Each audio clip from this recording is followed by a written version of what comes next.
ABC's got it in prime time, 5:30 our time, 7:30 back east where Brett McMurphy resides, and he joins us right now from Watch Stadium, College Football Insider. How are you, Brett? Good to talk to you guys. Good to talk to you, too. So we set up a pretty good final week of the regular season, especially out here in Pac-12 country. Utah's got to win to get in because USC's kept the pressure on them. Oregon's already in, but Oregon got deflated a bit on Saturday night, at least for their playoff hopes. Give me your big picture view of the Pac-12 right now, and especially Utah as they head into the final week. Well, as far as the playoff, obviously it's simple. The contenders are reduced from 2 to 1, and Utah is the only shot for the Pac-12 to get in. As you guys are well aware, before the season I picked Utah to win the Pac-12 and get to the college football playoff, and we've gotten this far, so let's see what happens. A lot of people think that the Pac-12 was eliminated because Oregon lost, because that will devalue Utah's win if Utah does win a Pac-12 championship. I still don't buy that. I still think the committee would prefer not to have two teams from one conference. And I think if it boils down to one loss Utah, one loss Oklahoma, and one loss Alabama, I still would give the nod to Utah. That's the good news. The bad news is I'm not on the committee, so my opinion doesn't count. You and I both, because I kind of feel the same way, too.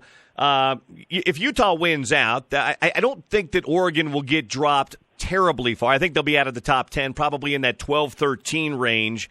Utah would still have a better head-to-head win or a better resume win than Alabama would, because even if Bama beats Auburn this weekend, Auburn's a 15-16 range team. Oklahoma's the wild card team in here for me. They haven't been, when you've watched them play, they haven't been wildly impressive. They've won games. They've got the one loss to Kansas State, but they just escaped against Iowa State. They just escaped Saturday night against TCU. Committee clearly doesn't like Baylor a bunch, and they just escaped against Baylor coming from behind. Now, I guess they could pad that resume, though, Brett, with big wins over Oklahoma State and Baylor over the next 2 weeks, though, right? Well, here's the weird thing about Oklahoma. So Oklahoma wins at Baylor. They were number 10 that week. They win at Baylor. They only move up to number 9. So then they play TCU. They hold them off. Now they play Oklahoma State, who was at 21 last week, may move up a couple of spots. Oklahoma beats Oklahoma State. Oklahoma State's probably going to fall out of the top 25. So that's basically a wash. That doesn't do anything for OU. And then OU beats Baylor to neutral site. Well, they already won at Baylor and only moved up one spot.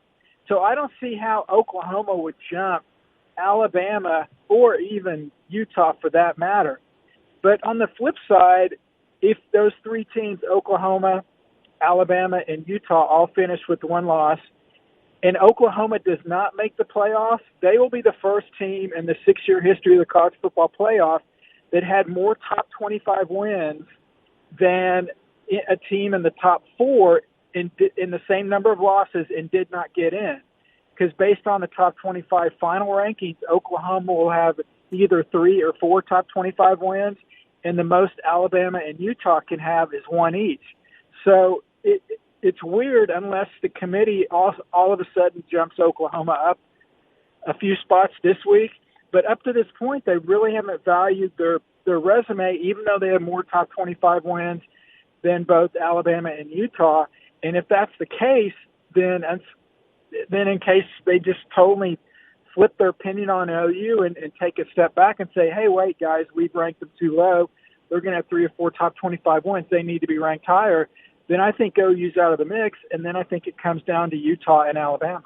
I'm kind of with you on that. Brett McMurphy's with us from Stadium.com, Watch Stadium, College Football Insider with us here. And I'm always curious, too, comparing resumes and wins versus actually watching and seeing how teams are playing.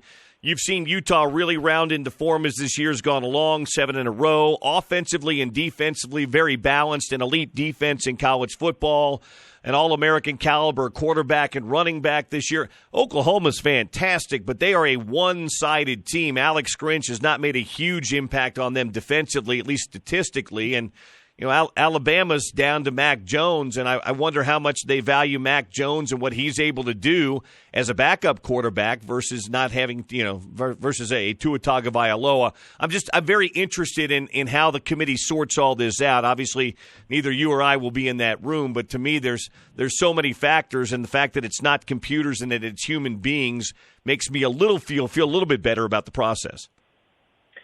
Yeah, and the thing is with, comparing Alabama and Utah, so right now Utah has, I believe, 5 wins against teams with winning records, and that's a big thing the committee looks at. Well, Alabama right now has 4 wins against winning records. So if Alabama and Utah win out, those numbers will be the same. They'll both have 5 wins against teams with winning records. Utah will have beat everybody in the Pac-12 except obviously the loss to USC and then at the close win against Washington by at least 18 points. Alabama's beat everybody in the SEC except for LSU by at least 19 points. Very similar there. However, everything that Alabama's done up to this point, like you mentioned it, was with Tua Tagovailoa. So now this Auburn game, they're going to be judging Alabama almost like they're a new team. They're a different team. So if Alabama wins a close game and Utah wins the Pac-12, I just don't see how they would take Alabama over Utah. Now, where it gets tricky is if Alabama's offense rolls up 100 on Auburn with the new quarterback, then that could be problematic for Utah. But, again, the one thing we're not even factoring in is the committee is supposed to give more value to conference championships. That's something that Utah will have that Alabama will not have. And so, again, you're right. It's a beauty pageant, and it's 13 opinions. And so it's going to be fascinating to see what happens. And no matter what happens, there's going to be one fan base or 2 fan bases that's screaming, hey, we got screwed out of this. If I am a Utah fan, I know this for certain. What you need to be the biggest LSU and Ohio State fans this week and next week, because you do not want a one-loss LSU and you do not want a one-loss Ohio State team that does not win their conference championship, because if that happens, those 2 teams have enough wins on their resume that they could get in without winning a conference championship. And certainly if Georgia wins the SEC title with 1 loss, they are not going to be left out. If Minnesota wins the Big Ten title with 1 loss, they are not going to be left out. So, Utah kind of controls their own destiny, but they need to hope that number 1 and number 2 don't get knocked off in the conference championship games or even this weekend. Brett, we haven't talked about it much because it's a pretty long shot and may not be very realistic, but if Clemson took a loss either in the rivalry game to South Carolina or an ACC title game, they'd be out, wouldn't they? Yeah, they'd have to be. Again, if everyone else wins that's supposed to win, yeah, they would have to be out because they don't have any top 25 wins. And whoever, say they get upset by South Carolina, I think South Carolina would then be the only team in the history of college football to have a losing record and have wins against 2 top 4 teams. Great stat for Will Muschamp's resume. Yeah, but they don't have anything else on their resume. And you know what's funny? We're sitting there and saying, well, they shouldn't deserve to be in that if they lose a game. Ultimately, I think once the playoff gets here, they're the one team I would not want to face, because I really think they are so talented on both sides of the ball. And yeah, I know they haven't played anybody, but you got to factor in who you play. And it's not their fault. The rest of the ACC is downright mediocre, to be nice about it. And Clemson lost. The ACC's out. I mean, they're going to have a team go to the Orange Bowl, the number 2 team in the ACC, because that's a contract bowl, and likely it's going to be an unranked team. So how's that Orange Bowl matchup going to look like? Well, it's probably going to be Georgia or Alabama against a 3-loss ACC team.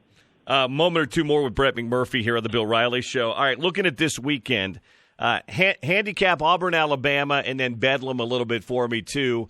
I would have liked Oklahoma State's chances because Chuba Hubbard's fantastic, but I think they're missing their top receiver or one of their top receivers. and their starting quarterback. So I guess we'll start there first. Oklahoma State this weekend. Do you give the Pokes much chance to beat the Sooners? Well, I'm an Oklahoma State grad, and I've seen this rivalry a million times over and over. So excuse me if I'm a little pessimistic here on Oklahoma State's chances, but you're right. Tylan Wallace, arguably one of the country's top wide receivers, he was lost for the season a couple weeks ago. Spencer Sanders, their starting quarterback, he was lost 2 weeks ago. He's out for this game. But it isn't Stillwater. And, look, Oklahoma has not looked unbeatable. They've played the halves of games where they look like they can beat the New England Patriots. And then the next half, they look like they can lose to Arkansas. So the inconsistency hasn't caught up with them yet. I think ultimately Oklahoma's probably too strong for Oklahoma State. But, usually in this series, when Oklahoma State supposedly has a chance to beat OU usually takes care of business. When Oklahoma State seemingly has no chance, that's usually when they pull off the upset. Certainly this is a game where Oklahoma State can bury OU's playoff chances. But there's a reason the Sooners are favored in this one. In the Iron Bowl, I think this is a huge game for Auburn because Gus Malzahn's on the hot seat literally every other minute, and this would do wonders for his long-term stability there. And we just don't know what we're going to see out of Alabama's offense. I mean, Western Carolina was a scrimmage. You can't take any stock in that. But Alabama has not been the same team that they've been defensively in past years. So can Auburn take advantage of that? It is both underdogs. Auburn and Oklahoma State are at home. So how much will the home crowd help if those two teams can pull out the upset? Well, Auburn's defense is great. I just watching them play, they don't feel very synchronized offensively. Now, granted, the games they've lost have been against elite teams, but Bama, even in a down year, is still an elite defense. I'm just not sure how Bo Nix is going to fare against that Alabama defense.